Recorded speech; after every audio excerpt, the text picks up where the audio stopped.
What is the best book I've ever read on breaking habits? Hang on a second, there's way too much noise going on here. This is a terrible habit, isn't it?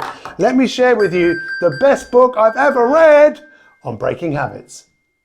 So that book, without doubt, is Indistractable by Nir Eyal.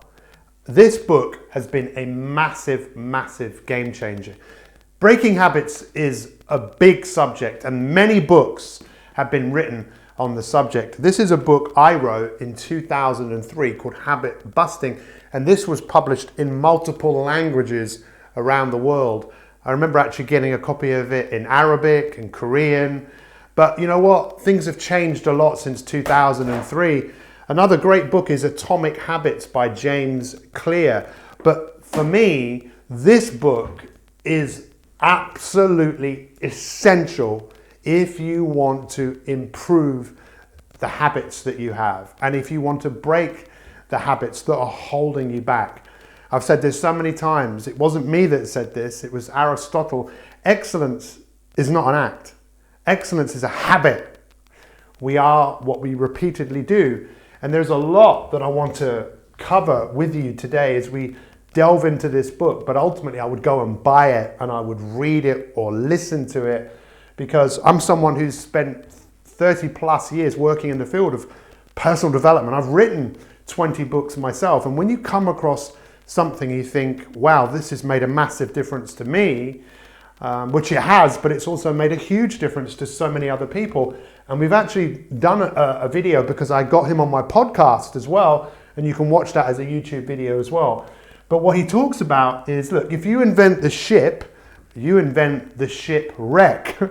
And that's the thing with us. You know, we have the opportunity as human beings to progress, to get traction on the things that we want to do in our lives. We talk about this a lot. We are what the Greeks called teleological. Everything that we do is for a goal, is for an aim, it's for an outcome. And there are many tools out there. But let's face it, how are you interacting with me right now? Are you watching this on your phone or your tablet? Chances are or your computer, but chances are you'll be watching this on your phone, right? Now we know that the way social media has basically been set up is it's there to manipulate you. It's there to get you to doing things that often you don't necessarily want to do. And this is where this book is so important, because the habit that we really need in life is traction. What's the opposite of traction? Now this is where it gets really interesting.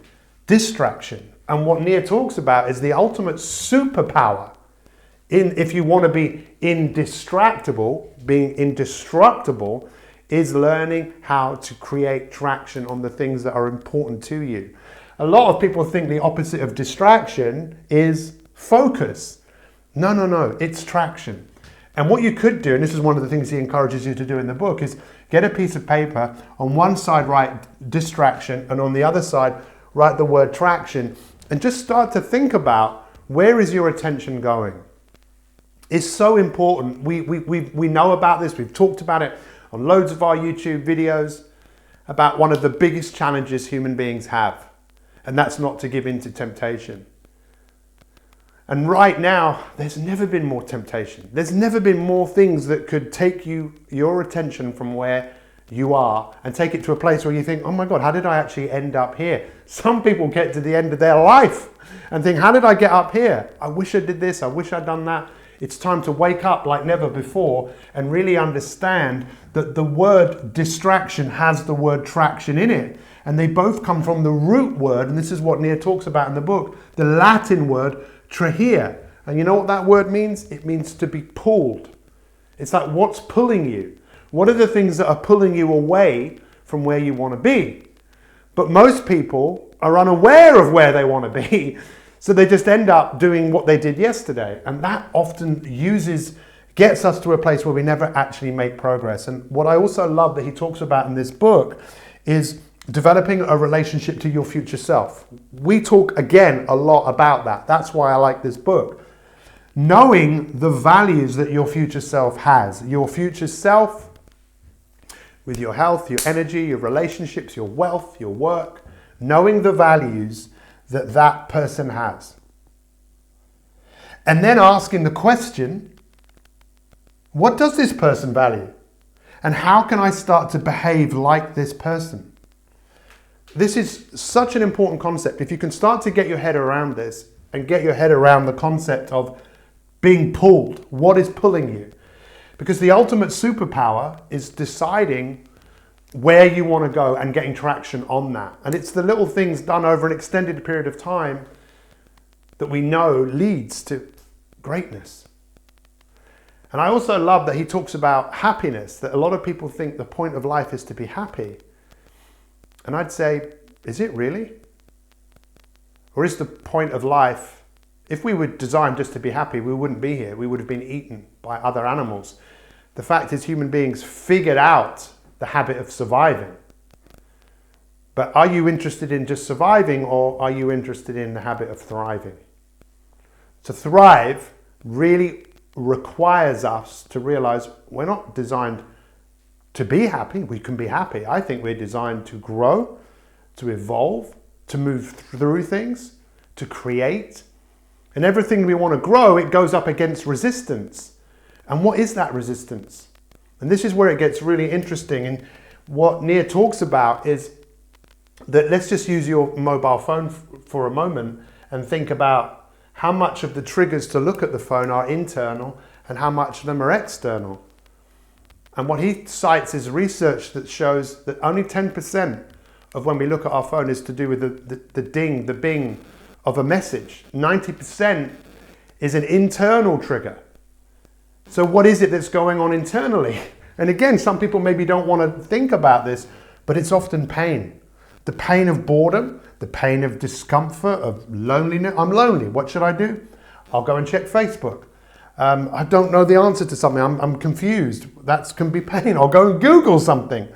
And it's not to say that there's anything wrong with this, it's just waking up to the fact of where is your attention going? Our attention is being sold to the highest bidder, we know that. Technology is great, but we have to learn how to use it. Otherwise, it's going to continue to use us. So I want to give you some practical things that you can do that he talks about in the book, hugely important. He talks about time blocks. Now what this means is block time for what? Block time for traction.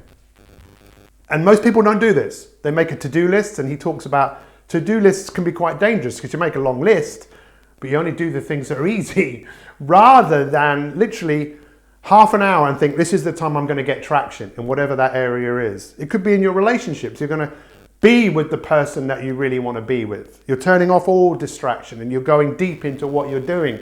The same with your work. Block off distractions and decide to get good at moving forwards. The other thing he talks about is use the pain that you might experience, like feeling stuck or whatever it is, to take action, rather than to allow those feelings to fester that you then move so far away from where it is that you want to go. But ultimately, what this book for me is all about, yes, it's about traction, but more importantly, it's about forming the identity with the person that you want to be and controlling your attention to bring that person into the world. Look, I basically think the future is going to see two types of people. And I really encourage you to think about which one of those people you want to be. Do you want to be the person that literally your attention is sold to the highest bidder and you get manipulated very easily, you give in to temptation? I don't know how many of you have seen the film WALL-E, but it's this spaceship that is full of human beings that have had to leave Earth because they've destroyed Earth, humans, and all they're doing is sitting down looking at screens. They've forgotten how to walk. They are literally just consuming information. That's where a lot of people might end up. Maybe not to that extreme, but the other type of person is the person who really chooses who they're going to become. There's a reason why Jimmy Donaldson, who is the most successful YouTuber in the world at the moment, is a number of years ago, he decided to form a relationship to his future self. He made 4 videos of which he's talking to his future self.